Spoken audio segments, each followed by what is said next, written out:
Hello, everyone. Welcome out to the Cars, Bars, and Guitars podcast, episode number 41. I'm AJ. I'm Steve. Steve, who are we brought to you today by? New headphones. Not for this use, but for podcast listening instead of listening to ourselves. Yeah, I believe it is a bit masturbatory to borrow a line from the last episode to listen to your own podcast, unless you're showing it to somebody. Then it's acceptable. Well, Steve, what are we about to start with today? So what we have here is a twofer: the Buffalo Trace White Dog Mash No. 1, corn, rye, and malted barley recipe, 62.5 alcohol by volume proof. Blah blah blah blah blah. Mm-hmm. Story in a moment. I've had that, as well as the New Belgium Voodoo Ranger Special Release Atomic Pumpkin, Charlie Brown. Pumpkin ale featuring cinnamon and habanero chili peppers for just the right amount of heat, and quite a rad picture on the front. That's really good. It's not every day you see a skeleton with jowls. This is really good. Or the part of his jacket. That's rad, man. I think jowly skull is Jowly. Mr. Jowly. Steve, I've had this mash, and there's a reason I didn't pour you very much of it. It's good, it's strong, it's corny. Just like us.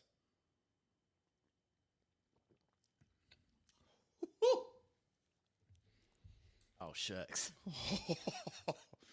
That actually burns more than the habanero beer. It does, doesn't it? Yeah, there's a reason it took me so long to finish that. It's very moonshiny. Yeah, he said earlier he'd poured himself a thumb, so I indicated like a thumb this way. Like sideways, or thumbs down. Like, how deep did you go? How deep did your thumb go in? Man, that's gotten me into trouble quite a bit. Heyo. Actually. Oh, Steve inspired me without knowing when he went to Vegas in July. I'm on vacation now, so a couple of weeks ago, I'm like, I'm just going to go up to Harrah's in Cherokee and just go play cards for a little bit. Well, it was much cheaper for me to just go to Vegas. So now I'm going to Vegas tomorrow, Wednesday through Friday. And Steve, got any recommendations other than don't lose any money? I should have gotten you that booklet that would tell you where the specials are, so you could, drink and eat more cheaply. I've heard. Okay, yeah. With what haste are you leaving tomorrow? I'm leaving at my flight leaves at 8:38, I think, and I'm gonna be at the airport at 6:30. Okay. If Emily were going with me, which she's not, she would demand we be at the airport 12 hours early. You'd have to be there now. Exactly. But I figure I'm flying Frontier, which I've never flown before. It's very cheap, but it's very cheap for a reason. Yes, it is no frills. That all drinks are extra, and that 4-hour 45 flight. It takes a while to get there, but losing 3 hours in the process is nice. Yeah. Or gaining it, whatever. Yeah, The return trip, though, is going to be brutal. What time do you get back Friday? 7. Flight 7 p.m.? Lands at 7 p.m. Okay. It leaves at 10:30. So you have to, like I say, leave super early. Yeah. Whereas when I left, it was 10 p.m., but it got delayed till midnight, so I didn't get back here until 8:30 Charlotte time. That is horrible. That was brutal. How busy was the flight? It was pretty full. Really? That's interesting.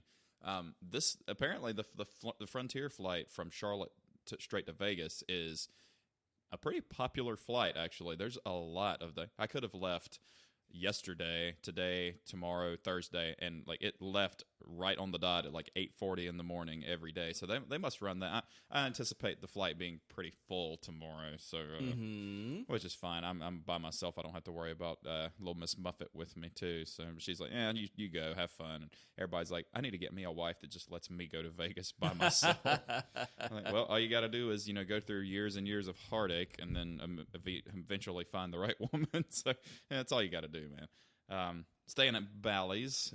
You guys where did you guys stay when you went? The Link, LANQ. That's was right. one of the many Caesars properties. Oh, yeah. It was right across from Caesars. So, Top Gear, top tip, maybe don't get the brunch buffet there when it's $40. A generous spread, but expensive. There's no buffet that's worth $40 because you can go to a $10 buffet and eat $40 worth of food. Or or you go Vegas vacation style and get best $1.49 buffet in town. Yeah, apparently a lot has changed in the 22 years since that movie was released. Oh my God, it's been that long. 97. Oh geez, man, still a good one. Even though Chevy Chase is a colossal asshole from everything I've read, but he has a town named after him in Maryland. So I thought he was just named for Chevrolets chasing each other. either one, but which Chevrolets? 50s or The Vega. 40s. Pre-Vega. Impalas, Bel Airs. I'm thinking. Fleet Sides, early Suburbans. So I told Steve I would wait. Yeah. Oh my God. Yeah. Cheers again. Whew. See what I mean? It's very corn front, like forward. I mean, it isn't bad, but it's much sweeter than you would think it would be. Like, yeah. It's funny because when I picked it up at the ABC store here in Mint Hill, they have a little section at the front desk that it's like their new stuff or special edition. Yeah. They had 4 of the bottles, which they've had there for like 2 months, and nobody's bought them. So I picked it up, and he's like, "Holy shit, we actually sold one." But today, Steve, after lunch, I went to Total Wine to replenish the beer fridge, and see a white Bentley Bentayga roll up right with That's pretty fancy even for Total Wine. correct, and I see 2 black dudes in it, and I just kind of looked and didn't think anything about it. Went inside Total Wine, and picking up a few things, and I'm walking out, and I see one of the dudes looking at it, and I look at him, and he looks at me, and I look down, and then I look back up at him, and I went, "AI?" And he goes, "Yeah." I was like, "Awesome." I was like, "I knew you lived in Charlotte," but I was like, "Man, I used to." Allen Iverson used to play for the Sixers, one of the best top 50 basketball players. All right, so he's about my height, 6 foot. You told me that it'd be a sports guy. I was like, well, that's probably gonna lose me right there. Yeah, super good NBA player, tough as nails, my size, 6 foot, 165, 170. Just played the game with so much heart and everything. I was like, man, you played the game with so much heart. I was like, I really, really miss watching you play, and you were, I used to love watching you play when I was in high school and everything. So I was like, man, I'm a big fan of yours. He's like, thanks, man, I appreciate it. I was like, all right, I'll leave you alone. He's like, all right. And then he bought $600 worth of wine from Total Wine and picked it out. That could go one of two ways. It's like, was it 100 $6 bottles or $600 bottles? I mean, it was a lot of bottles in that thing. Okay. But it was funny. He picked out the bottles and then got on the phone and went out back to the Bentley, and and then his guy that was with him was getting everything and loading it up. But then I texted Andy from on the border, and I was like, "Hey, guess who I just ran into? I just ran into AI." He's like, "How many buggies did he buy this time? That brother likes to drink." Super nice guy though. What's that like? Yeah, super nice guy. So you might have heard the name in passing, but it's kind of like a pop culture NBA reference. But lives in Charlotte here with his wife and kids and all that shit. So all right. I left him alone. I figured I'd just tell him, big fan, love the way he played the game. See you later. Don't want pictures. Don't need anything like that. Just because those guys, man, they get hounded all the time for that shit, man. So it was nice to see somebody famous. Because Emily met Steve Smith. It'd be funny, given your lack of knowledge of wine, just like ask him, so what's good here? Well, his nickname was The Answer. When he was playing. So what was the question? Well, his first Reebok sneaker was called The Question. Steve. So like the tread pattern was a bunch of question marks. It was either Riddler. The Black Riddler. The blaxploitation films are getting out of hand, aren't they? What the hell, 1973? The Bliddler. Or the porno parody, The Diddler. Heyo. Steve, I want to talk to you about the best station wagons. We have not done a wagon episode. We talked about hut hatches, but we have not talked about wagons. All right. Now, one of the lists I looked at, to me specifically, a 2-door car is not a wagon. 2 doors hatchback, period. Unless it's stretched and becomes that British thing you hate.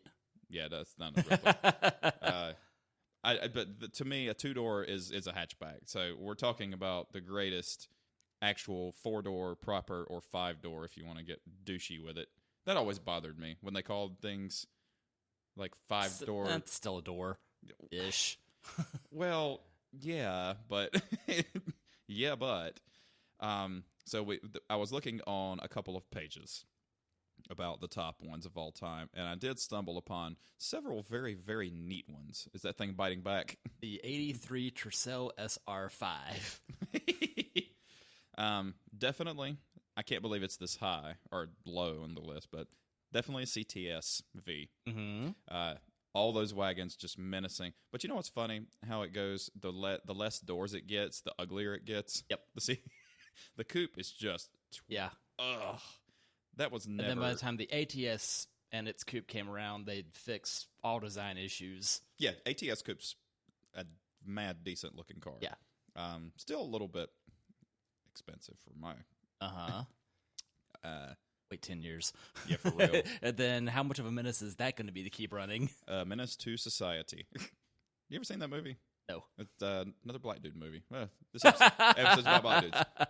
So the Jeep... And cars regularly available in black. The Willis Jeep wagon is on here, but a Jeep wagon is That's just a Jeep. effectively a proto-SUV. Correct. And that doesn't count. But what does count is the Dodge Magnum. Yep. Hey, man, what you got in that thing? Surfboard, a drum kit, 4x8. A 3.6-liter V6. Ugh. You're doing it wrong. The It's SRT. got a Hemi in it? Yes, it does. I mean, it was really a good-looking car. And hilariously, if you just black out the back part, it just looks like a 300C. Yeah, I've actually seen a Magnum with a 300C front-end swap. How did that look? Exactly like you'd imagine. It turned out good. Okay, cool. Because I actually like the 300C front better. The 300C is actually not a bad-looking car. Because it looks like budget Bentley. Of course. They knew what they're doing. I mean, granted, it's even though it's a FCA car, it's still going to be completely more reliable than its counterpart. So this is listed. I think that was at the end of the Daimler thingamahoos. That is right. Partially old school E-Class. So it was a Daimler Chrysler, right? Or its legacy. The HHR is on the list, and that to me is not a wagon. That is it as much a wagon a PT Cruiser is, which is not a wagon either. Well, the HHR, one of our Budweiser reps at the old store had the company car was an HHR. He said his daughter called it the Homo Hot Rod. I don't wish to besmirch the gays like that. Of course not. Chevrolet Chevelle wagon. Oh, well, this is rolling it back. Could you get that in a super sport variety? That would be boss. That I didn't even actually no, know that would be a existed. Mustang. Or a nice beer from Raleigh. Although the last experience we had with that on here was less than great. I did not know the Chevelle wagon was a thing. Did you? No, but that's also a much rarer car than the coupes that have been kept in circulation. Yeah. The wagon thing is fairly recent, so finding us surviving one of those, well, good luck. I feel like I've seen one of them before, but I just thought it was another model. Then it wasn't a Chevelle because I didn't even know they made a Chevelle in 4 doors. But maybe I did know that. That you did? Okay, I had no idea. Awesome. I will allow. Well, for loving that band so much, you know nothing about the car. Come on. I grew up in a Mopar family. Will you count the AMC Eagle as a wagon? Yes. Did it only come 2-door, or did it come the 4-door? I figured the wagon. There was a different model that was a 3-door hatchback, but I think then they called it the Spirit. That one? Yeah, that. Okay. That's so cool. That's like the precursor to what Subaru does now. By the way, DeMuro did the Subaru Baja Turbo. Nice. Yeah, he did a Turbo Baja, and he actually of course he liked it. There's a lot of cool stuff, like when you fold that the tailgate down to have that little wraparound doohickey, like the license plate bracket, it moves down so they can still see your plate. I was like, that's really, really cool. I wonder what engines came in those Eagles. I don't think it was the inline 6. I would venture a guess that yes, it was, and probably a V8. Oh. Yeah, you too, huh? Are you? Uh-huh. Oh, you got a little bit left. I don't believe I need any more after that one. Goodness. To drink one of my Magic Hat IPAs to cool off. Is it? That's what's in the 6-pack holder. I got you. It's not more Audi beer. Is it better or worse than you thought, or just different than you thought it would be? Different. It's good, but hot damn, that is tough to drink on its own. It really is, and it's tasty but feisty. I tried to figure out what it would mix well with, and it's so sweet and corn heavy. I don't know what you would even like make, because there's vodka drinks. You could equal parts Mountain Dew, water, and battery acid to cool it off. So it's kind of like those Bang energy drinks. They say it's like you have to do a line of Coke to come down from it. Yeah.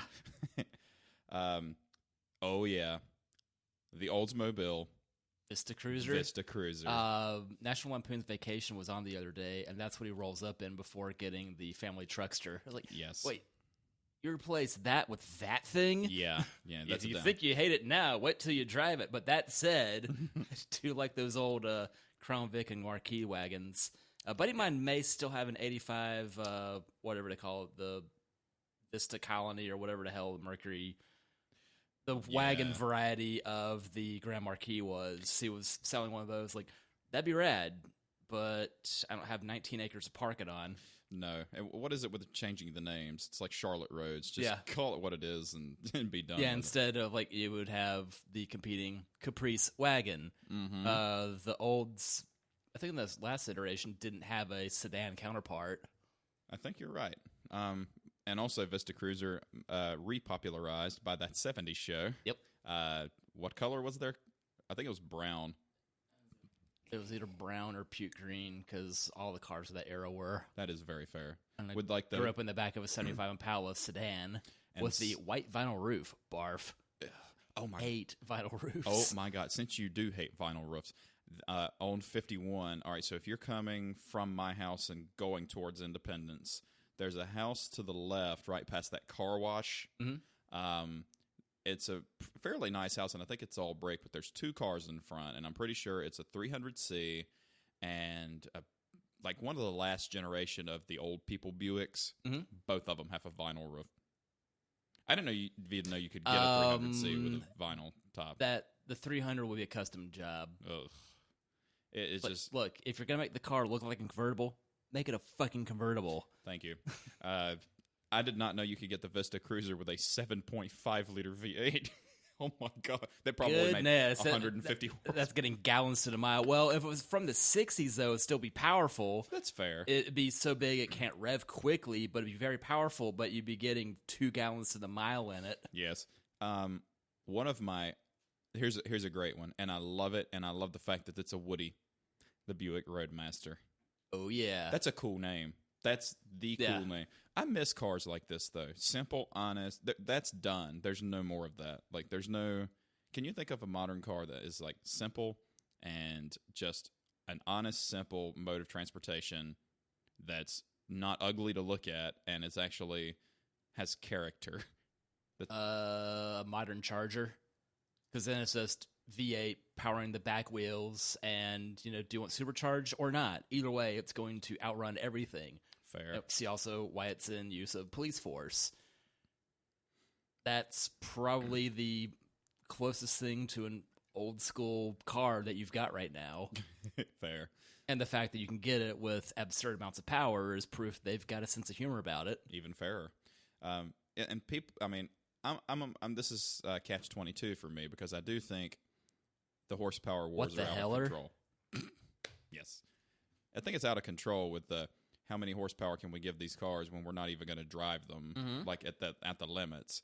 But I'm also excited because Dodge is still doing that. Like yeah, we're going to stick. It's like old school hot rodding. You just stick the biggest, most powerful engine possible in your car and go as fast as you can in a straight line. They do not make the Hellcat cars to do anything but one thing, to go really fast in a straight line. And it's honest about it, and I like that. I mean, they didn't build the S2000 for straight line speed. They built it to be a good all-around sports car around the track. So if if the only tool you have is a hammer, everything starts to look like a nail. so there are different Jeremy. tools. Yes, there are different tools for different jobs. But I think we've discussed Swiss Army knife cars before. Anyway, Something like that. yeah. The Something hot hatch. Yes. Yes. The Studebaker Wagonaire. Oh dear. Have you seen that? I don't believe so. You're gonna like this. And here's the fun fact. Is that from the 60s? So it's like one of the last Yeah, ones? that very back part. You see that right there? Uh-huh. The back part, that's all removable. And there's a seat back there, so you could take that out. So it's a proto, whatever that awful Trailblazers thing, the XUV. That was horrible. There was one day I saw a lot of those out on the road. Like, but why? Yep, the big selling point of the Wagonaire, Wagon A-I-R-E, was its retractable roof over the cargo area. This near little parlor trick gave the Studebaker the ability to haul items that otherwise would be far too tall to carry and to sit in the back of. That's so cool. I wonder how much Because those the roof rack hadn't yet been invented. How much that goes for at Barrett Jackson in good shape? 6 figures probably. I would think so, but there's not really a big demand for it. That would be a perfect daily.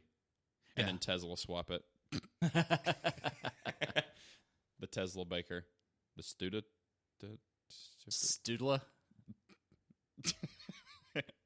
That sounds like a horrible stage name for a male stripper. The Tesla Baker, I think, would be it. The Tesla Baker, yes. The Ford Country Squire. Yeah, that thing I couldn't remember the name of. That one. Do you remember when you said puke, green, and brown? Uh-huh. There's both in one. Hey, that's the proto family truckster. Well, that's almost ugly enough to warrant it being cool, though. It's horrible. Buddy of mine, Raleigh, had a 75 LTD coupe that was the two-door variant of that. And it was probably still longer than the Moon, wasn't it? Totally. Yeah. He had a Stanza for his daily driver. Nice. Tony Stanza was my favorite actor from the 90s. Powered by a 5-liter or a 5.8-liter V8, which would be a 351. The Chevy Lakewood. All I get... All right, so it was the 4-door wagon variant of the Corvair. So it's still rear engine. Oh, that's gorgeous. Oh, isn't it, though? Like, that's cool. So that'd be a rear engine wagon? I don't know if it is. It would have to be Yeah, if it's still a Corvair. It was so powered. then that back part is about useless. Like, what happened? Yeah, I cooked my groceries putting in the back of the car. Yep, it was powered by General Motors' 80-horsepower 4-cylinder engine, which was mounted in the rear. Later, that was one of GM's first turbo cars, at least in coupe and sedan form. That is the coolest thing I've ever heard. Fun fact, my dad's first car was a 60 Corvair. Yeah. He fell asleep with the wheel and wrapped it around a tree. Yeek. I know that feeling. They didn't wrap mine, though. Ralph Nader derailed the Corvair with his book, Unsafe at Any Speed.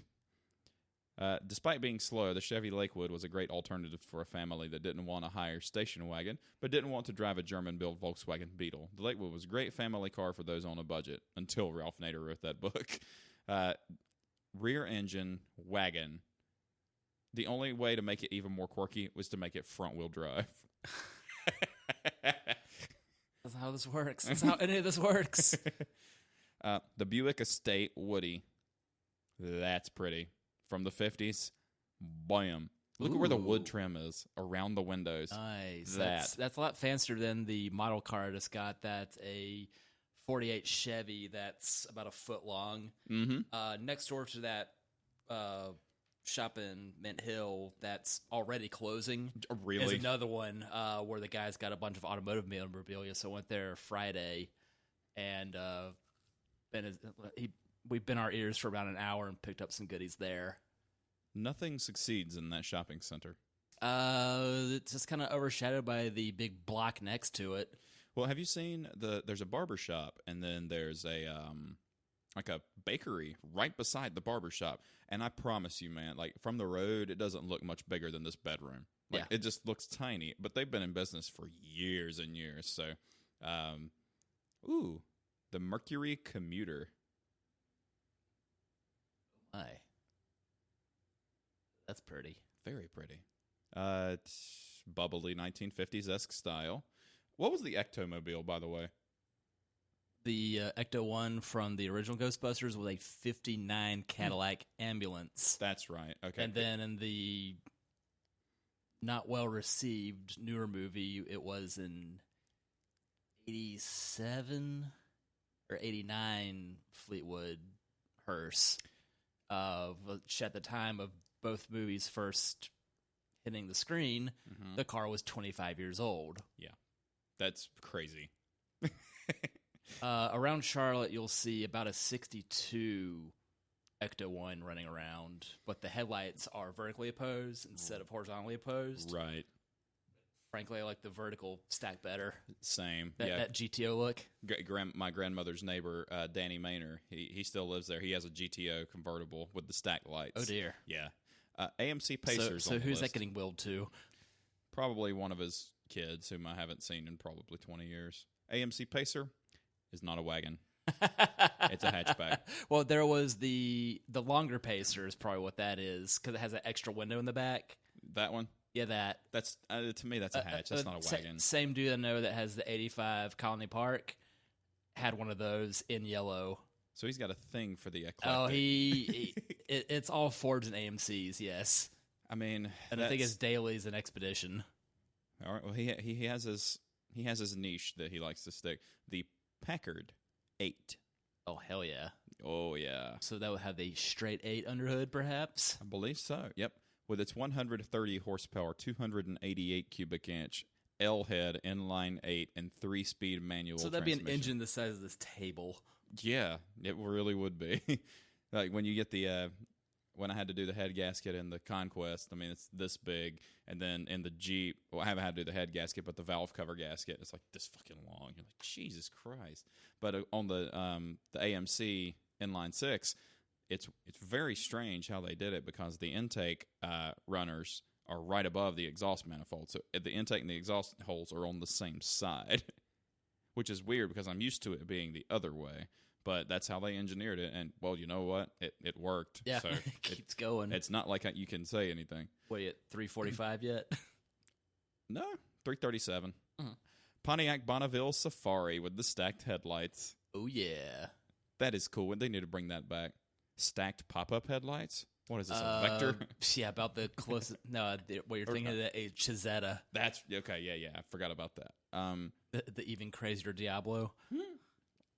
Yeah. I think about the closest thing to replicate that style now is the Kia Telluride. That is such a weird name. Not a bad-looking car, Ski Town in Colorado, that's why. Oh. Well, I'll be in Colorado next year. Ew. The 6.4 liters to 7 liter V8. The Plymouth to push 3 tons of mass. It was like it takes forever. 0 to 40 is horrible, but then 40 to 80 is not so bad actually, because you're already moving. If it would do 80, if it was geared correctly. Yeah. Because my Dodge truck was 3-speed. It would not go over 55 unless it was downhill and the wind was blowing. Sounds about with the old Voyager when the 3-speed automatic was giving us the first 2, so it had a top speed of about 50. The Plymouth Suburban. Yeah, that is a thing. It is a thing. Or it was a thing. It was only a 2-door car, surprisingly. It comfortably sat 6 people. That would take some acrobatics. That's a handsome devil, though. Isn't it, though? That is really pretty. And round headlights are gone, too. Not only are pop-up lights gone, round headlights are gone, too. Between BMW and the latest Camaros, those were about the last ones that have anything resembling round headlights. And the 911. Yeah, and that's just kind of stretched eggs at this point. Fair. Not as bad as the fried eggs. Not only did I not like the front of the 996, I didn't like the back end of it either. The proportions of the 996 I just really didn't like. They did something weird to the. Do you know what I'm talking about? They added a radiator to it. That's why. You purist. There's your problem. There's a Facebook. Hey, there's a reason that it changed. There's a Facebook page called "Why You Ruin Classic," and they always post pictures. The Ford Flex. Yeah. Last crash I had was in one. I got don't hate it. T-boned in it. Yeah, it's weird enough to be cool. It really is. And honestly, in that color red with the black rooftop, that actually looks nice. And I also didn't realize you got the EcoBoost V6 with 365 horsepower. Goodness. That would be fun, actually. That would get, if it had the right transmission, it would get strong consideration. That would be wrong or all-wheel drive and absolutely wrong transmission. Wait, no, they did those front-wheel drive based? Yeah. Ugh. It was more or less a Taurus drivetrain in that thing. Yuck. But that replaced the Freestyle. That was the previous large wagon front driver thing. Also a bad name. Chrysler Town & Country wagon before they bastardized with the... Yeah, that's rad. In green. You called it. Number one is that for some reason. It's Sable Funny. Ford Taurus. They said E63 funny. They said Saab 95X funny. They said Saturn L Series funny. Well, that was this is Jalopnik. So there's the Magnum again. But then you have the Subaru Legacy GT. A rally car for the family guy, not Peter. I like that. And the white and the bronze wheels. That's always a good look. White and bronze. Black and bronze is okay. But Volkswagen Passat I'm surprised W8. I found one that was electric blue with bronze. Blue bronze. To make it quintessential Subaru. Correct. Yep. There's the Passat W8 wagon, which is a Passat wagon. Mm-hmm. Not terribly exciting. Well, with a wonky ass, not a V8 in it. Hope you enjoy walking. Fair. Volvo 740. Natch. Turbo manual rear facing seats and headlight wipers. So cool. It's an XJ that's lowered. Mm-hmm. And faster. Wonder what parts availability on that. That's not too bad because there were a lot of them, and there's a big community surrounding vintage Volvos. All of IPD's website is old Volvo parts, as well as the 850 and its turbo variety. Here's a rare bird that I think I've probably only seen one of in my life. The Saab Turbo X Combi. Uh-huh. Oh. With extremely rad 3-spoke wheels. Will you allow it? Sure. You're not really... Well, they're split, so it looks better. So it's like 10 with 6. Whatever. Mercedes 300 TD, the diesel brown wagon. I would have, should have had one of those for one of my early cars. Yes, you should. And the Volvo 245T, basically a station wagon version of the most iconic station wagon ever. And this one is clearly a limousine. That's what it says. They must have Viagra'd it. I mean, still Jalopnik making such dumb statements. Well, yeah. It's like, it's dumb, but it's still car enthusiast stuff, so there is that. So, it's just gone way downhill since I used to read it daily a decade ago. Yeah. Ooh, the Audi Allroad. Yeah. A, steer clear. 2, steer clear of the 2.7. Big time. And gas mileage was an abysmal 14 miles per gallon in the city. That'll never not be the Audi Outback. Because that's where... As well as the Volvo XC whatevers. The Volvo V60 Polestar. Ooh. In that powder blue. Uh-huh. That's pretty. Snort it. The Mazda 6 wagon. That was a good one. That's a pretty one, too. Back when Rachel and Jason were car shopping, they had... I think it was only that first generation Mazda 6 that had the wagon, but they had one of those in stick on the lot. Ooh. And you know what? But that was before I was completely bored of the truck to get something that would be of a good but more questionable reliability at that point. If they were more reliable, that would have gotten strong consideration. The Audi RS6 Avant. Yeah. God, that's pretty. But boy, you'd never want to buy one of those. Not out of warranty, anyway. When I bought the Acura, I think I told you, I test drove the Saab and an Audi A4 Quattro with the V6 and a 6-speed manual.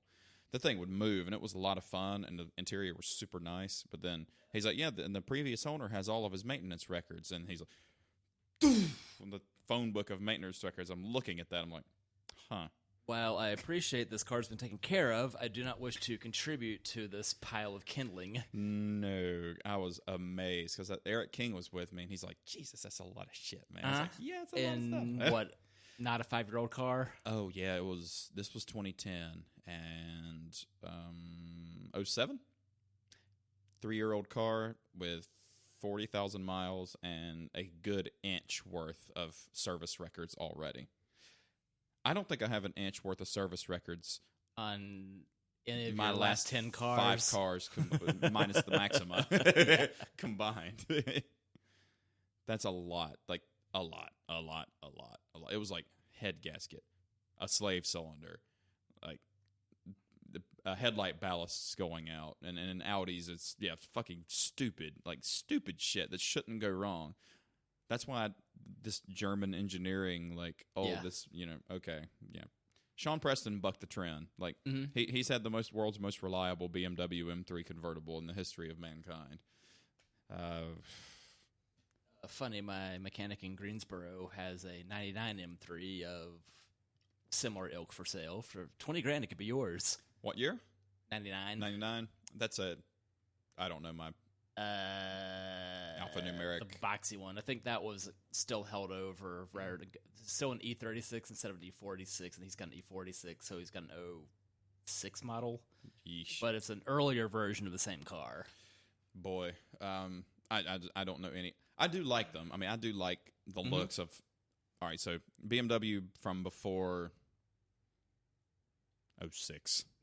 I like the looks of those cars, but the new one, they just all look the same to me. I mean, even the SUVs look the same as everything from the front. Yeah, it's tough to tell. Like, is that an X3, X5, or X7? Or, which abortion is the X4, X6? Which one was the one that had the horrible slope back? The 4 and the 6. The 4 and the 6? That is or just the 5 awful. Series or 3 Series GT. Ugh. And what also bothers... Trying to sob it up with that. What also bothers... Or also first generation Mazda 6 had that as well, but that was really rare. Very. But the Mazda 6 is a good-looking car. Yeah. I think Mazda's doing it right lately. They got some good-looking cars, even though wrong transmission. So at least you can get most Mazda with a stick, though. The sport use, forget it, but just tall wagons. Well, there's not many other than Jeeps. You can't really get a manual SUV now, a modern one at all, because even the CRV got killed off in circa 12. Yeah, so it's I think you get like only a front drive HRV in it. The CX-5 recently deceased, but even then it was only with a 2.0, and that's not enough engine for that car. 140 horse. So it was 140, 150 anemic. For a 3,200-pound car. Yeah, I mean, I know the Jeep only has 190 horsepower and 230 torque, but it's only powering a 3,000-pound vehicle, and it's rear-wheel drive, so not the greatest aerodynamics, but that's neither here nor there. Which is funny because they renovated the styling of it to look just like its previous self. Yeah, well, I can tell the difference in them, and you can too, but to the layperson, you wouldn't be able to tell the difference until you looked in the interior and you saw it was completely different. Got a few more rounder bits in there too. Well, it actually looked like a modern car interior instead of something out of one of those 70s wagons that you would see. I'm out of booze, so I need more. Are you going to do an IPA next, or sure? Because I'm going to do. I want one of those nitro chocolate things. So,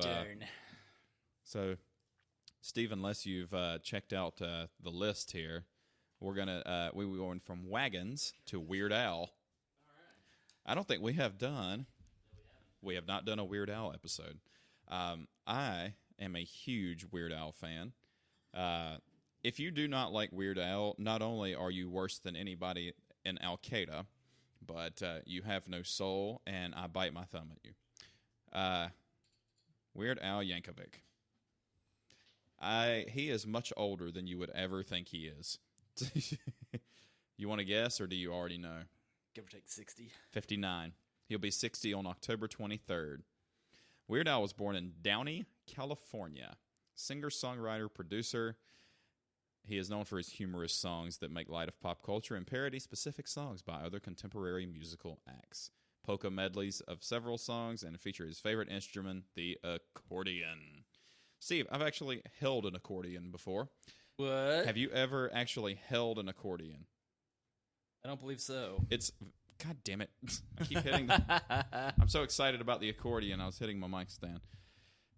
It's interesting.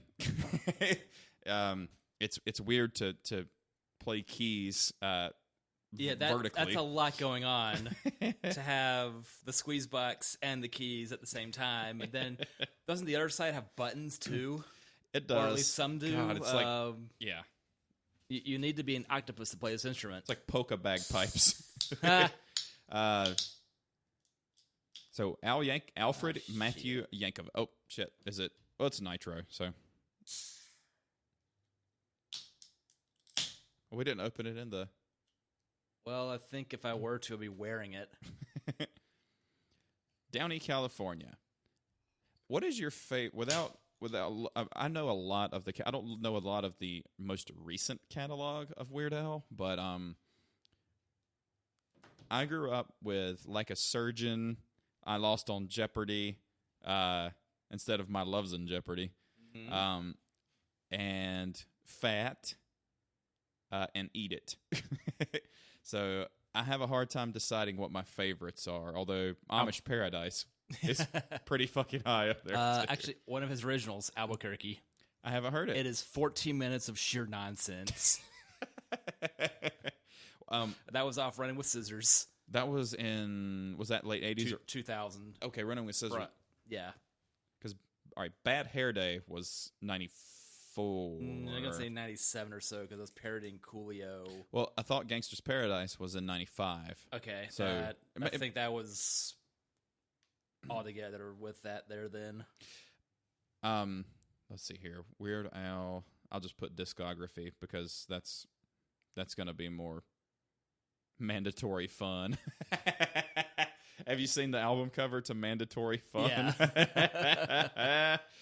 Oh my goodness. Because that was the one where he cranked out, I think that was his last actual record, and he cranked out 8 videos in 8 days for it. Oh my goodness. All right, 14 studio albums, 10 compilation albums, 11 video albums, 2 EPs, 46 singles, and 44 music videos. Of his first comedy, he debuted in 1976. He sold more than 12 million albums. My Baloney was listed in 96. Another One Rides the Bus. Yeah, I think that was his debut on Demento. Yes. God, there's so many good ones. White and Nerdy. What's your favorite Weird Al song? Turkey. That's your favorite. So the original was your favorite. Yeah. It was. Well, it was. Yeah. Going with albums, goodness. Well, that's a pretty solid bunch of silliness on Running with Scissors. Mm-hmm. And probably the one I listened to the most, given that was totally during the Napster era. Steve, we didn't tell everybody what we were. Go back and put everything together. We didn't tell everybody what we were drinking. The Southern Tier Blackwater Series Nitro Chocolate Milkshake Imperial Milk Stout. Ale brewed with chocolate, sea salt, vanilla beans, and with chocolate and vanilla flavors added. It smells wonderfully. Here. Katink. Oh, that's dangerous. Oh, my goodness, that's dangerous. That's really good. What's the 10%? Nice. Yeah, Well, this is going to be it tastes 0%. way gentler than that. It's more milkshake than booze. Now I have to get up at 5 a.m., though. That's wonderful.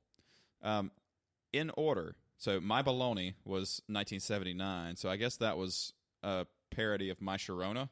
Yeah. Another one rides the bus. Obviously, that's another one bites at us. Ricky instead of Mickey, which I'm not familiar with. I've never heard Ricky. Let's click on that.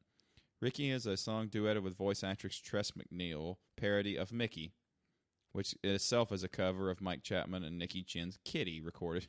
Jeez. Oh, okay. The song focuses on the show I Love Lucy. Okay, so I Love Rick. Oh, I Love Rocky Road. That one's a good one, too. The Weird Alphabet podcast. Oh, my goodness. Chronically, it's 200 episodes of people discussing. Rick Beato needs to do and Christian James Hand needs to do a Weird Al episode. Oh, wow. You've heard I Love Rocky Road, haven't you? Yeah. Eat It. King of Suede. I haven't heard that one. Was that a police parody? Probably. I Lost on Jeopardy. This Is the Life. Like a Surgeon. I Want a New Duck. Funny, that's one of my favorite Huey Lewis songs. It's about the Want only... a new duck. Want a quack. one that won't sell me insurance. One more. Screw you, got freed. I don't want a flack. One More Minute. Don't know that one. Dare to Be Stupid. Yeah, that was an original of his that Mark Mothersbaugh of Devo hated him for having parodied Devo's style so well with that one. Because I think that was on back when VH1 was still doing music, they had a Weird Al show. And that's how I know that tidbit about it. That's right. There was Al TV. Yeah. Because I remember they had Harvey the Wonder Hamster.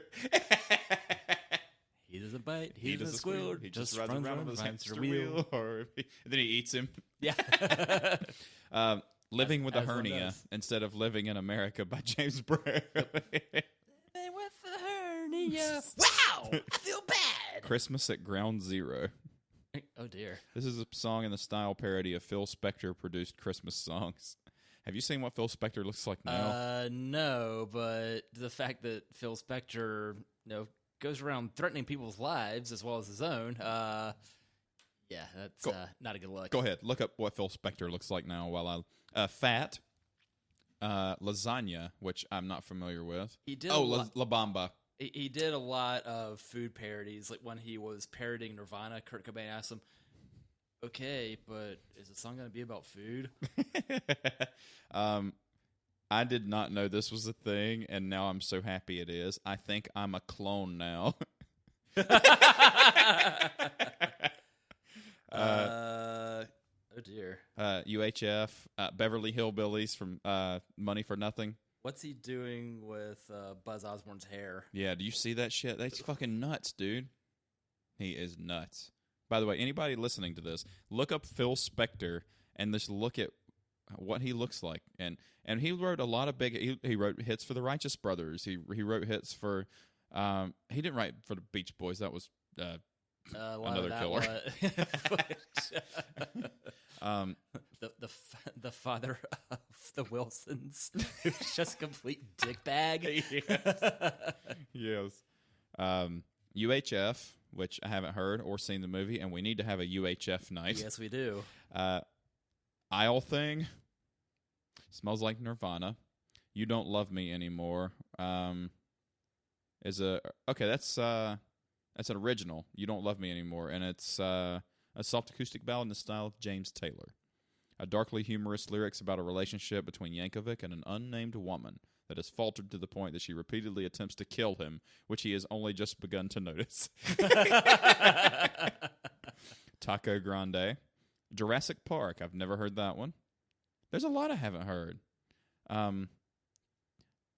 Bedrock Anthem, which I have heard. Mm-hmm. Achy Breaky Song. Amish Paradise. Gump. By the way, have you know there's a 90s cover band in the area that I'm so fucking mad I didn't pick the name of this, but it's Gump Fiction.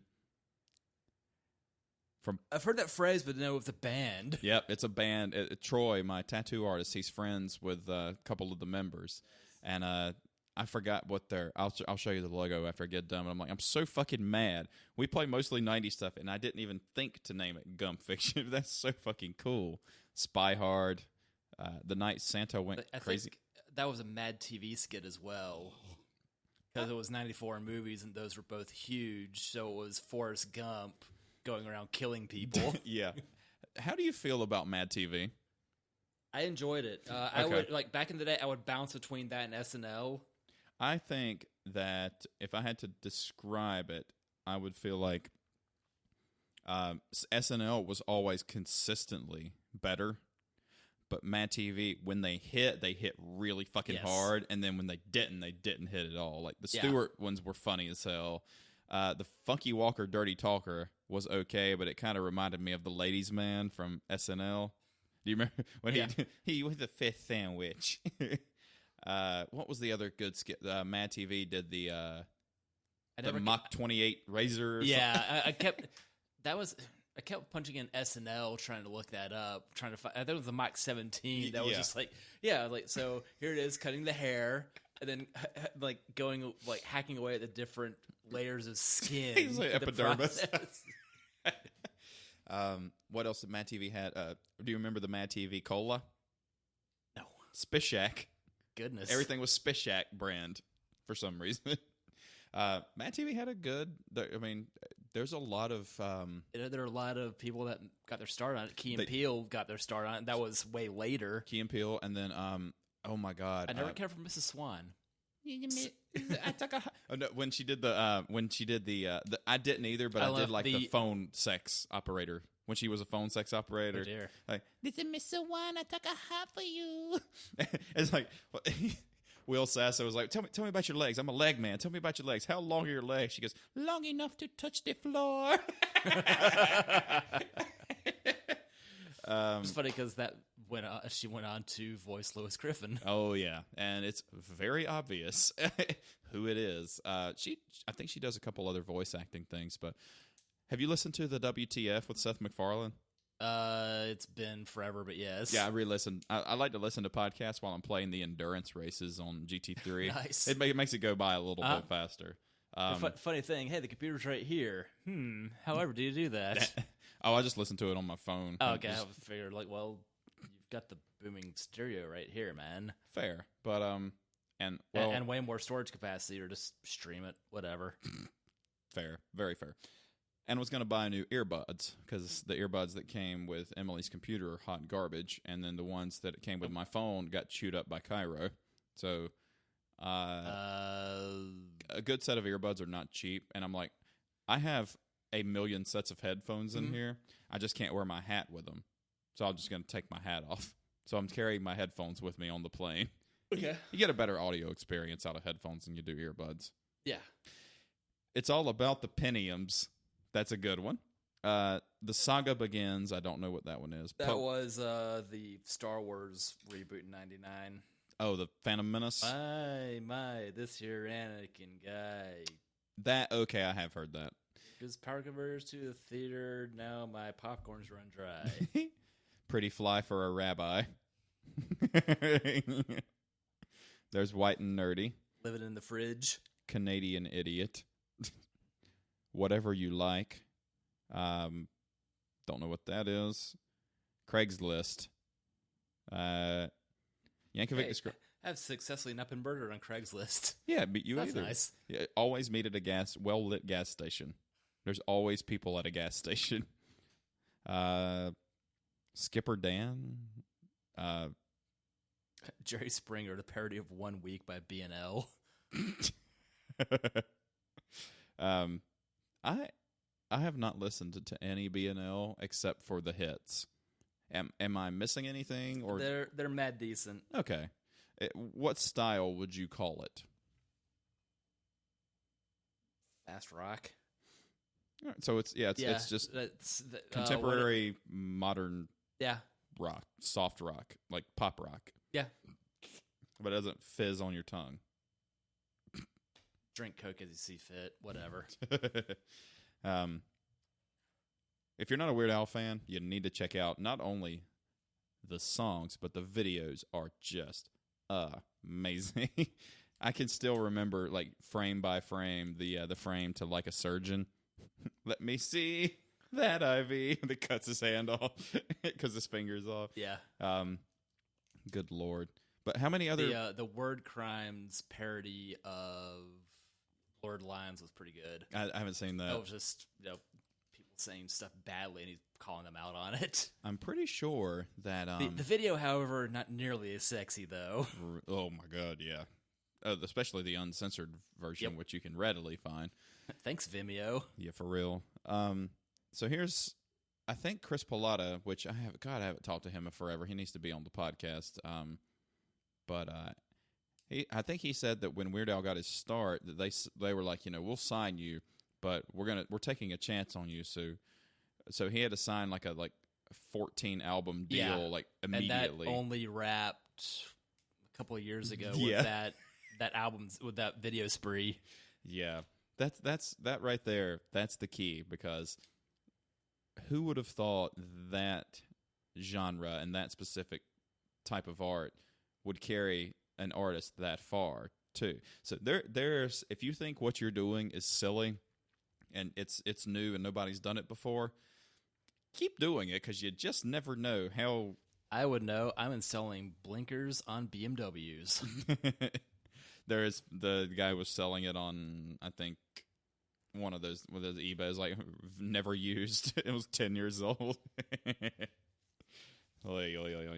So, Steve, we have done Wagons and Weird Al, but I don't have another W topic for us that's beer related. It's like, we're not drinking wheat beers. You have to.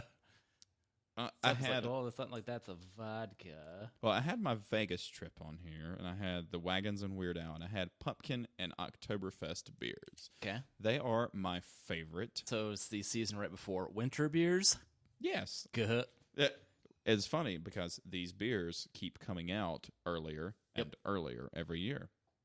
Now, I'm torn because a lot of these beers I know would sell really well all year, but I understand why they're seasonal, because if they were available all year, you wouldn't get that big spike. So that's why you have to release it as a special edition or seasonally.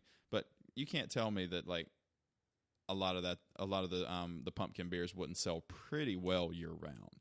But I do understand why they do that. So what do you think is your favorite Oktoberfest? No pressure. I mean, there's a million of them, so... Yeah, exactly. Well, spotting straight out the German brew houses ain't shabby. Spotting's good. Mechtoberfest is one of their better ones. Yes. Sam Adams is consistently. Yeah, and I think next year they're going to release it in June. It does. It's a week earlier. That one year. Always creeps up. Mm-hmm. It's like, well, it's good and it's here, so why yes, let's have Junetoberfest. It is a week earlier because, I mean, 10 years ago. I think it was like at the turn of July this year. It was in stores. It was I bought a 6-pack of Oktoberfest the last week of July. We drank it on mic here. We did. It's red. Drinking on mic. That's the title of my new album. It was. I'm trying to say. I can't think of any pumpkin anything that's available year round besides like canned pumpkin. Yeah. Which is funny because the actual flavor of it isn't pumpkin-y. Pumpkin itself is pretty devoid of flavor. It's the spice going into it. So what you have is a nutmeg cinnamon flavored drink. Correct. That happens to coincide with what you would put into a pumpkin pie. So if anything, it would be pumpkin pie flavored beer, but that's too many words now, isn't it? Well, it's the Pumpkin, the Southern Tier Pumpkin I bought. And that's one of the best. It says pumpkin pie and a beer is what it says. You had the Warlock, right? Yeah. Which is the industrial strength version of Pumpkin. Oh, yeah. You're right about the pumpkin being devoid of flavor because a pumpkin just kind of tastes like every other kind of squash that I've ever had. Which makes you wonder why there's not a zucchini beer. It's actually much tougher to grill a pumpkin than a zucchini, though. Fair. That's usually the go-to, like squash and zucchini getting grilled alongside the steaks. Yeah. Turned out real fine. We have sold so much zucchini and squash the last couple. You know what? I'm on vacation. I don't have to fucking worry about that right now. But I don't. A pumpkin beer. I'm guessing. Hey, what else aren't you drinking? That sounds Eating. festive. Well, that sounds festive. Yeah, a that too. zucchini beer That's- sounds horrible. Yeah. Will it have the beer has grill marks on it? That's not how that works. See. It wouldn't fit on the label anyway. Oh wait. The other they had a family dinner at Emily's. Not my family. I never do family dinner. Never did. They had somebody ordered the eggplant dish at the Chinese place, and I've never had eggplant before. Have you? Yeah. I now tastes more like hated squash. It was mushier squash though. Like yeah, at least zucchini and yellow squash has they've like at least got some density to them. God, I was like, I've never had eggplant. They're like, I'll try some. So I took chopsticks and I picked it up and I went, oh, that's not good. No amount of curry or ginger or any kind of seasoning would have made that more palatable for me. The dried out make it jerky. And also when I eat, I saw a recipe the other day for portobello jerky. Well, I wonder if that'd be the one way to make you not hate that. I don't know, man. But every time I eat, it looks really easy to make. But when I'm eating eggplant, I just think I'm eating Grimace from McDonald's. Go on. Make eggplant. That's all the topics I had. Do you have any extraneous topics that you thought of on the way over here that you want to discuss with the people? Because we are still early. You're going on vacation, and I'm off 10 days, so my brain is a mush. My brain is said eggplant. Yeah, tell everybody how much beer do you have left? A splash. Same here. Wouldn't you know that Rhode Island has an unusually high Saab population? Well, have you know the history of Saab, though? Being the from the undercoat, Nordic lands. The undercoating, they spray, I think, 3 coats of undercoating underneath their car. That's why you never see a rusted out Saab, because the underside of their cars are just completely covered. And strange things I saw today was a Saab Sonnet that looked like it had been split in half. You saw a Sonnet? It was online, but it looked like the front end and the back of the car were at a 45-degree angle from each other. So I got a feeling this might as well be fatal. This ain't good. What kind of sonnet was it? Iambic pentameter. You grab the last beer. I'm gonna grab the next one. You got any preferences? Go ahead, get that 6-pack. Pick out what looks interesting. All right. You've got 5 IPAs and I think a Shiner Bike in there. 5 PAs. It's all different magic hats that once you get beyond the number 9, they actually make some good stuff. Is there a magic fedora? I'll get back to you on that. Because that's the only hat I wear. All right. This is neat. Steve, I figure out of the 2 of these, I'm going to give you the one. You're going to understand why I gave you yours and why I gave me mine. Uh-huh. Even though you knew what they were already. Uh-huh. But the audience does not. So I gave Steve the Wondering But Not Lost Vermont IPA, and I gave mine the Mr. Soul. This is a light one. Interesting. Which is probably good because I got to get up super after early. the everything else, you got to do what you got to do. So I got to hand it to the food dog at Iowa Wild and 51 for having this that was $16 for 15-pack of Magic Hats and having Denver steaks on the cheap. So that's what it fixed up Friday for dinner. How did you make those? Because they have a tendency of being a tougher cut. It's basically tougher sirloin. Okay. Well, marinate them. Give it an hour. So what I have was cracked salt, cracked pepper, red wine vinegar, avocado oil, some garlic powder, and some onion powder. Rub everything in. Wait. Fire up the grill. give it about 3 minutes on each side, and it turns out fantastic Okay. at $3.78 a pound on clearance. Very nice. Okay. And this is not the first time I've achieved those steaks that cheaply there. Here we go. In the mic. 1, 2, 3. Yeah, it did explode. That's always fun. Look at that. I love audio. Booyah shaka. Shit, what was... Thomas and I went to D.D. Pecker's last Friday. Yeah. And Mr. D.D. Pecker was there. And he was drunk as We fuck. still don't know what his name is. Justin. I think his name's Justin. It's not a D name. It's... It's not Dustin. So he... Dustin David Pecker. He recognized me. I'm friends with him on Facebook because he put his first name as DD and his last name Pecker. Right. So it's not. He doesn't run. It's an not a event page. business page, but whatever. So we we have been drinking. Surprise! And we were eating the wings, and he came over just to chat with us again for the second time. And Thomas was like, "Look, I know you guys have your recipes, and you don't want to give things away. But he's like, I have tried to recreate your hoisin wings for years and not been able to." And he laughed. He goes, "A lot of people say that." He goes, "But I don't usually tell people how we do it. I just laugh it off." He goes, "You just have to marinate them in hoisin sauce for at least 12 hours. He said, "If you marinate them for 12 hours, all that sugar starts to caramelize." He's like, "We don't flash fry them or torch them after they're done." He said, "What you do is you just marinate them in the hoisin sauce for 12 hours and then drop them in the fry oil, and you fry them like that. And then when you take them out, you drizzle the honey and the sesame seeds on top." He goes, "That's it. That's all they are."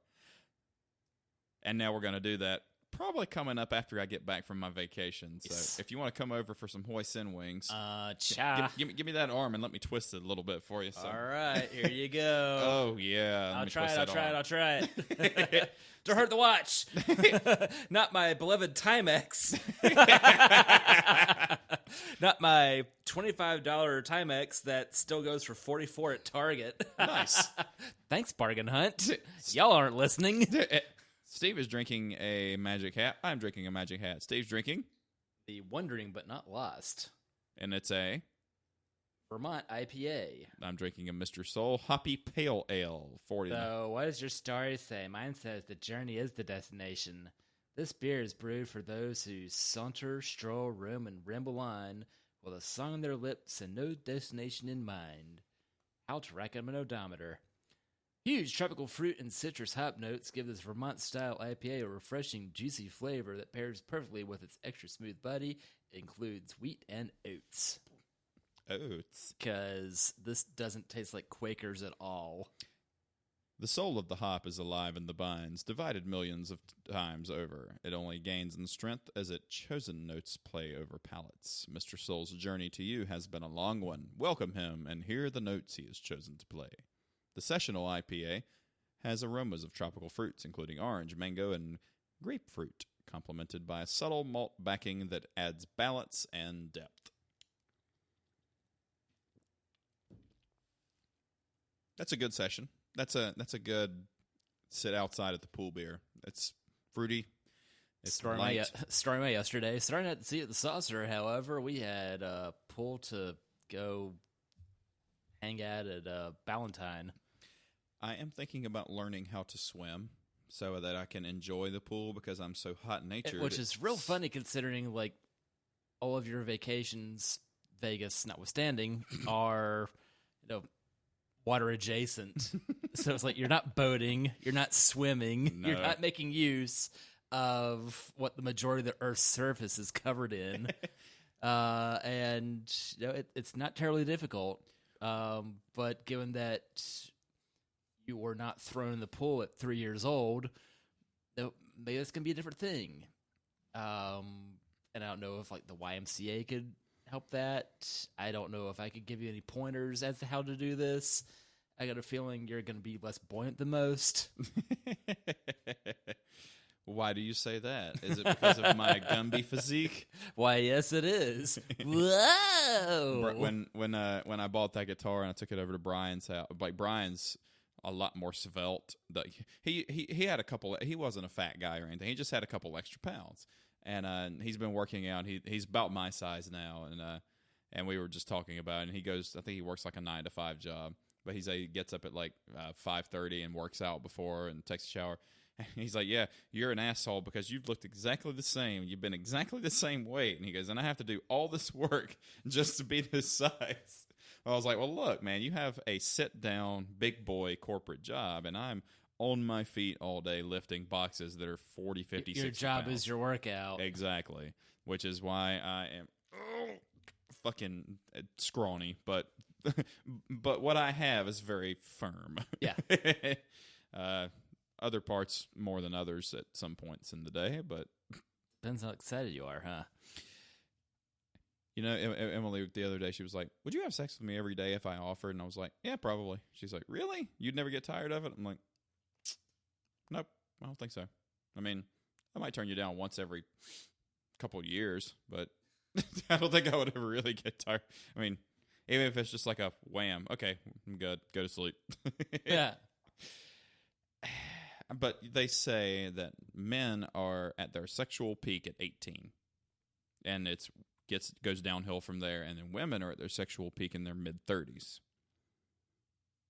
I got to tell you, though, I think I'm the opposite. I think I'm starting to get hornier as I get older. And I can't figure that. Am I channeling my inner woman? Whatever works. Psychology was never my strong suit. It was Emily. She majored in psychology, and she can't figure it out. You majored in engineering. Attempted it, rather. Look. Yeah. I majored in math. I attempted it. So, but yeah. On that regard, why, yes. What I should have done was just go into CAD. Get into the artsy-fartsy side of engineering work. I make computer do 3D models. It's like, that's what I really wanted to do. Engineering, like, dude, calculus, physics, not my strong suits. Calculus was. Physics I did okay, but physics was just math with extra science steps. So I just like the math part of it. But in fact, I took 2 extra math courses in high school because I liked math so much. I know, it's a fucking geek, but I fucking liked it. Plus, my statistics teacher was hotter than hell, so it made that decision a little easier, actually. Oh, Page Guy at school. Let's see, about between 1 and 0 attractive teachers, so could not use that as an excuse ever. Well, then we later found out. All right, so there was this this group of 3 teachers at West Stanley. There was Miss Edwards, who was my teacher for statistics and Algebra 2 when I was honors when I was a freshman. Miss Manshak, which is an ironic name considering what she got fired for later. Saves me from saying it. She was my physics teacher, and I never had the Sounds other like one. she got physical.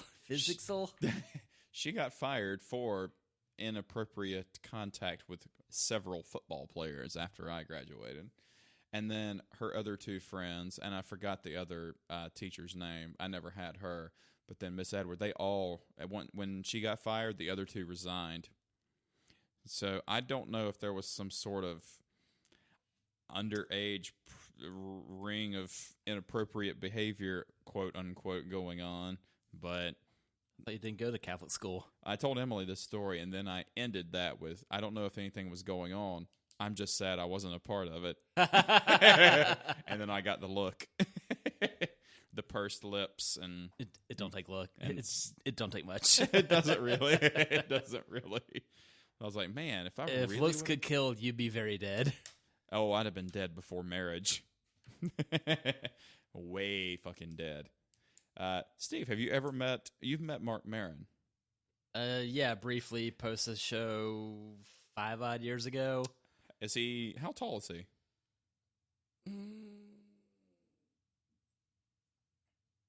About a me, about a you. Okay, so average. Northern 5, maybe 6. Okay. I like to tell people I'm 6'1" with my hair and 5'11" with no shoes and my hair down. I like to say I'm 4'22". That too.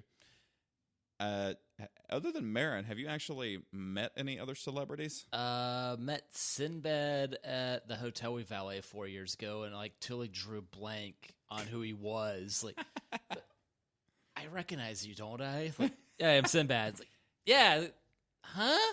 He is huge, by Yes. the way. What hotel? The Hampton Inn at Phillips Place. No, Valet? Yeah. Okay. So, yeah, I'm not meeting any celebrities at my, dumb. Job.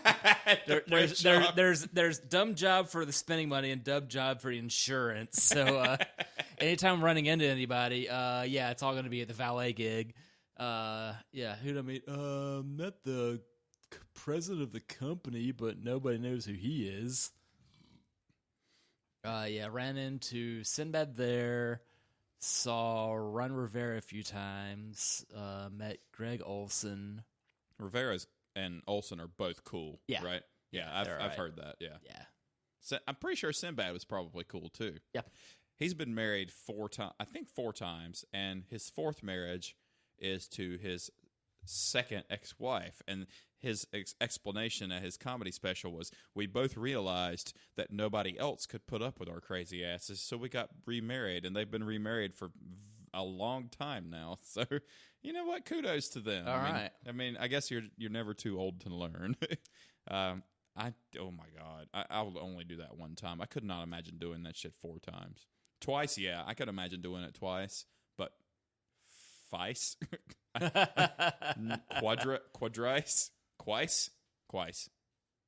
One syllable. To make a quartet of events, dunno.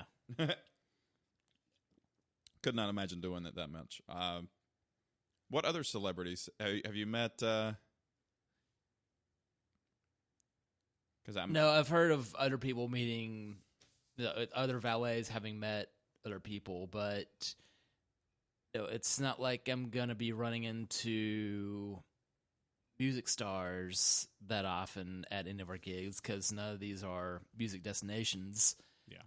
I'm not big into sports, so I don't know if I just happen to see, giant dude coming out of giant car. I would assume that he is or had been somebody in someone's team. That's not the sphere I operate in, because I just don't care. I grew up in an NC State household in the 80s. After 83, it was all downhill. That made not giving a shit about sports real easy. When Emily and I were on our way to San Diego in 2018, it was another one of those. I was at Starbucks. I was getting a coffee, and then a guy picking up coffee from me. I work at Starbucks. Since when? Beside me. I thought it was the Harris Teeters that had the Starbucks in there. Which actually, the people that work there get paid by Harris Teeter, because Teeter buys the franchise. So you have the Starbucks stuff on, but your paychecks come from Harris Teeter, which is hilarious. Or how about the Target one in Northlake? Same diff? Same. Yeah, it's the same. Target buys the rights to Or that what if you have franchise. Starbucks in an airport, so you'll see that tomorrow. That's owned by Starbucks. But I'm sitting there, and I pick up, they said, double. Danny. They said, Danny. He's like, that's me. And I look at him, like 6'10" black dude, and I went, and I nodded at him. He nodded at me. It was Danny Manning, and he's the coach of Wake Forest basketball, but he played for the Phoenix Suns with Charles Barkley back in the early 90s. Oh, wow. So Danny Manning, yeah. So I nodded, which is funny because the same thing happened at South Park when it was before I met Emily, but I was at South Park, and I was walking around, and I saw a group of guys and another 6'10" black guy, and I kind of looked. And then I looked down, and I looked back up, and I pointed. I was like, and it was Tyrus Thomas. He was an NBA player, because Steve knows I'm a big NBA guy. Yeah. And I was like, and he goes, he nodded, because I think he read my reaction of me pointing at him with an inquisitive look as, yes, I am who you think I am, and I nodded, and he nodded back at me, and I kept walking. But it's cool. Like I feel like guys appreciate like when I met AI to be today, recognized, but not- to not be badgered about it. not fanboyed, no, because Yeah. I loved watching Allen Iverson play, but I wasn't about to like demand a picture and an autograph. I just wanted to tell him, hey, I'm a big hoops guy. You were one of my favorites growing up. You played the game the right way, man. Just nice to meet you. Thanks. That's it. Be done with it. He's got places to be that's probably way more important than where I have to be. So, those guys don't want to. But you know what, though? If you were a celebrity, if this podcast became like fucking sensational worldwide thing, and people want to take pictures and shit with me, at first that probably would be really cool, take pictures. But then I guess after about 5 or 6 years of that shit, that would get kind of old. So all right, but you're all getting this expression. Well, do you know how? For those not watching, one eye is squinted with the tongue sticking out. Hey, Emily's downstairs. Squint's not the. Oh, never mind. Oh, she has the sad eyes, not the mad ones. God damn it! I forgot. What I don't care if Ancestry changed my 33 percentage from Swedish. I'm taking that and running. Well, if you're in Alabama, your family tree has it's like Charlie Brown's Christmas tree. Which one's the ornament? Sorry, Gray. Well, it's funny. His family's from Alabama, and Courtney's family is From Pennsylvania. I thought they were from Alabama. She used to live in Alabama, didn't she? I know she lived in San Diego. Francisco. I thought she lived in San Diego. Her family's from Pennsylvania. Interesting. That's interesting. I thought it was Alabama. I thought she had ties to Alabama. She does now. I don't know. That's fair. That's fair. Last I knew, like, at least all of her immediate family that are now in the Charlotte area came down from PA as well. All right. That's good. And they do not sound like they're from Alabama. Are you? They're a bunch of lovely folks, but no. But they sound like they're keystoned. Rural Pennsylvania is home to very. It's rednecks you'll definitely have met before. The running gag in PA is 2 big cities, lots of farmland. Mm-hmm. Yep. And so I would happily stick with our Harrisburg and not theirs. And it's the Steel City and the Bastard City, I guess. Have you heard Bill Burr's rant to Philadelphia? No. Oh my God! All right, I think it was. Do you love those cheesesteaks, though, man? More for you. It's not that good to me. But unless I dip it in something, make it a dipster. Totally. Ooh, a Philly cheesesteak dipster. I've done that a saucer a time or 3. Fuck yeah. So there's the Philadelphia incident from Bill Burr, and you need to YouTube it, and I'll give you the Cliff's Notes. So there was a 3-day comedy festival, and Bill Burr was headlining it, but like they were offering like cheap booze and such to the folks in the city of brotherly love, which we all know is not. Eagles fans have a reputation, and it ain't a good one. For pelting Santa with... Which is funny that a friend of mine lives up there, so after Philly won the Super Bowl a couple years ago, asked her, so how's life today in the town with the aptly named NPR station WHYY? Yeah. Something like, it's nutso. Mm-hmm. Yeah. It's better than the Hickory NPR station. WFAG. Wafag. It's the British cigarette. What's so funny? Fair. But for the longest, until Thomas told me it was FAG, the pronunciation of every time they would say it was 90.7 WFAE and 90.3 W. I thought they would say WFHE. That's but what it's FAG. I kept hearing WFHE. It's FAG. And for what it's worth, no one's looking up radio stations by their call signs anymore anyway. Correct. Hey, they figured out how to fool us, so I ain't mad at them. I really thought it was FHE, but it's FAG. It can't be all be WMAG, Magic 99.5 Greensboro, Oh, your contemporary soft rock hits. What was the Quiet Storm? Dorian, the Quiet Storm. Yeah, Don't look at this picture. The picture's going to be horrible. Emily asked me what would happen. She said, what are you going to do if the hurricane turns and hits Charlotte Douglas and they cancel your flight? And I said, I'm driving back. I'll rent a car one way, and I'll drive back. I want to see the country. And I know it'd take me a long time, but I have nowhere to be. So if they cancel my flight Friday morning. Did you take more time off of work?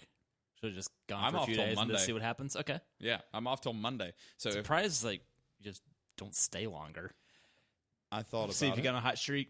Well, I thought about it, but say hey to the Spearmint Rhino for us. If you get there before 7 o'clock, you have your $5 food and drink specials. Well, I'm going to go to their diet version called the Wintergreen Buffalo. Yeah, that was a craziest thing. In the middle of Vegas trip, hey, we're going to the strip club. Cool. Oh crap. I do not feel comfortable in those establishments. Never have, never will. All right, so they're fun. So basically, I drank a lot, ate a lot, and then it's once the special's up, it's all right, paid out, go. It's porn's free. Sorry. The strip clubs are fun to go to every 3 years. No more, no less. Bachelor parties are acceptable to go to. But have I told you my strip club story? Which one? Have I told you the really hot black girl strip club story? No. Sweet. We have this is a very ebony-centric episode. And it's not even the Friday after Thanksgiving. I know, and it's very, it's very tasteful. All right, so we are at Crazy Horse for my buddy Josh's 22nd birthday. And 21st, whatever. So we're there, and his two roommates. He had three roommates. He had a very nerdy white guy with an Integra Type R as his daily driver. Interesting guy, but so how many times did that get stolen? Never. And he drove it. He parked it at Campus Connection, and it never got stolen. Was that the one that got renamed and somebody got murdered there lately? 901 Place. Yeah. Oh, this was 49 North. Oh, something in there. Different. All hell broke loose Campus a few days ago. Campus Connection's the one right beside the Pavilion. Pavilion, yeah. And then he had two of his brother roommates. So they were like, "We're going to take you out to the Crazy Horse." So Josh called me. He's like, "We're going to Crazy Horse. You want to go?" I'm like, "Yep, sure. Single. Got some extra cash." So we go. Blah blah blah. We have a good time. Have the money. So I always leave my debit card in my car when I go to one of these establishments. You go in with X amount of money. You're not going to spend any more than X amount of money. Sounds about like how I'd gamble. Well, I'll tell you a story about that because I don't think Texas Hold'em is the only game you play at the casino where you're playing against the other players and not the house. Yeah. Discover that with blackjack that the house that eventually made less terrible. Yeah. Well, first time good, second time bad. So it's like, nope, time to stop. Anyway, who? I'm sitting there. I'm out of money after a couple hours, and I'm just sitting there drinking the last of my beverage, and this lady walks up to me. I'm 21 at the time. She's probably around my age, and she kind of looks like Gabrielle Union. Do you know who that is? Yeah. And she goes, "Would you like a dance?" And I'm like, "You bet your ass I would, but I have already spent all my money, and my debit card's in the car, and I'm not spending any more money tonight." And she gets close to me and whispers, she goes, "That's all right. This one's on the house because you're cute." I'm like, "Cool." So I sit back. She's dancing to, I don't remember what song. Wasn't paying attention to the song. And she Scorpions, here I am, wreck you like a hurricane. She as she's doing her thing, she whispers, she goes, "I'm trying to dance extra good for you tonight." And I was like, "Yeah, why is that?" She goes, "My mom's here watching." And I went, "What?" And then she pointed, and then I kind of turned, and like 4 tables over, I see a black lady go waving at me, and I went, "Oh." And immediate, yeah. Yep. I went from redwood to twig in a shocking amount of time. So, did she teach you everything you know? I'll be honest, like, I think that's what you call the Gabrielle Confederacy with that one. do you know what you call a white guy having a threesome with two black girls? Oreo? An ice cream sandwich, yeah.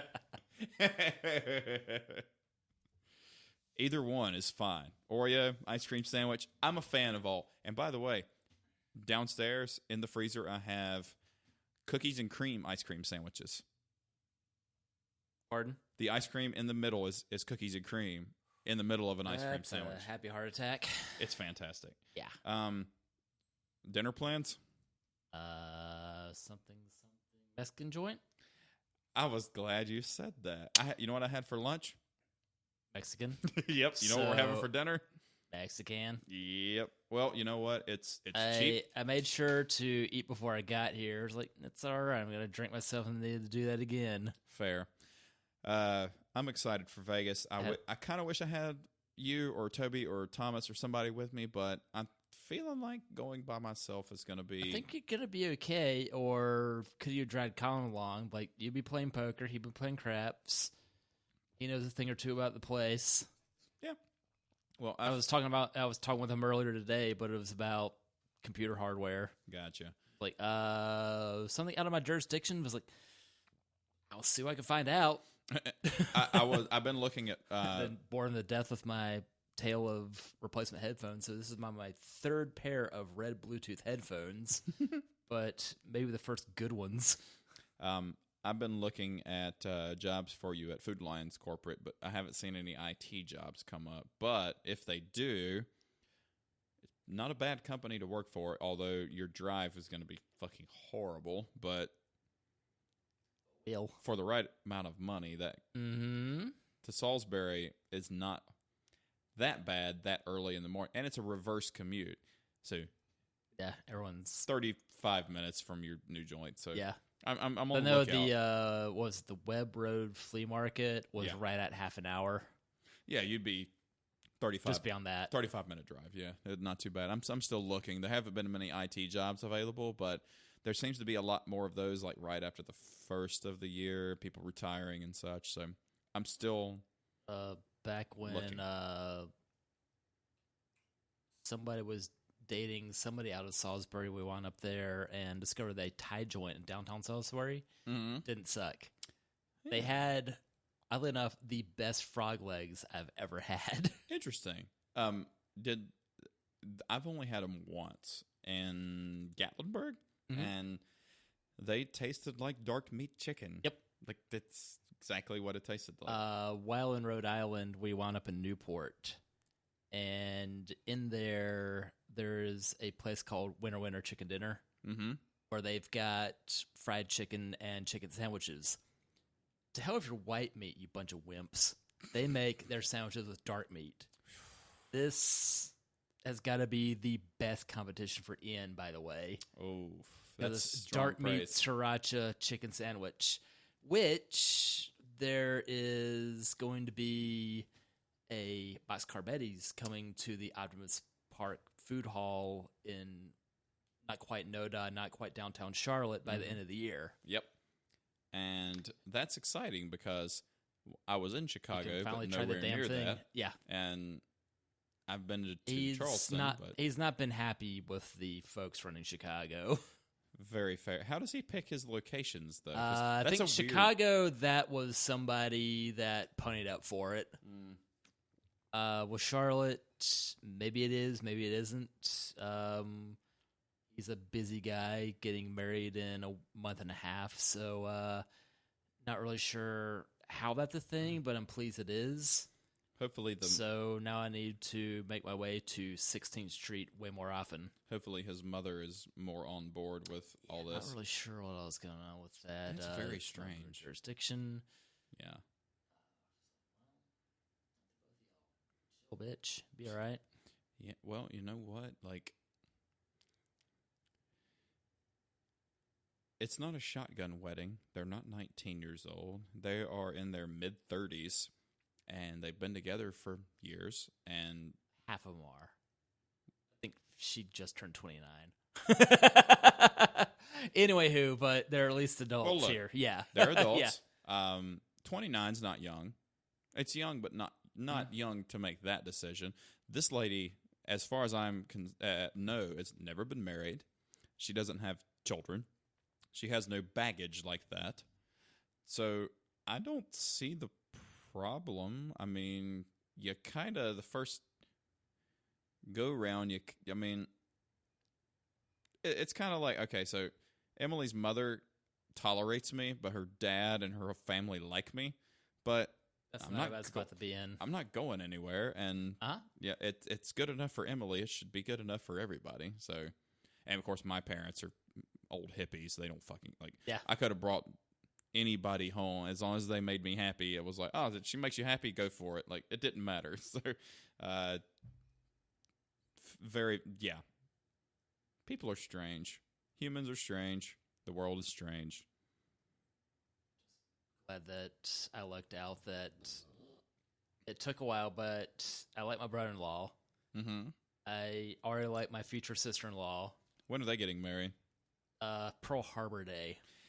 Really? Yeah, he said it's going to be December 7th. Like, are you cocking serious? What, are we serving sushi at this dump too? It'd be better if it was Pearl Harbor Day and she was Japanese. No, she's a Pittsburgher. She would just drop the bomb on him that day. Heyo.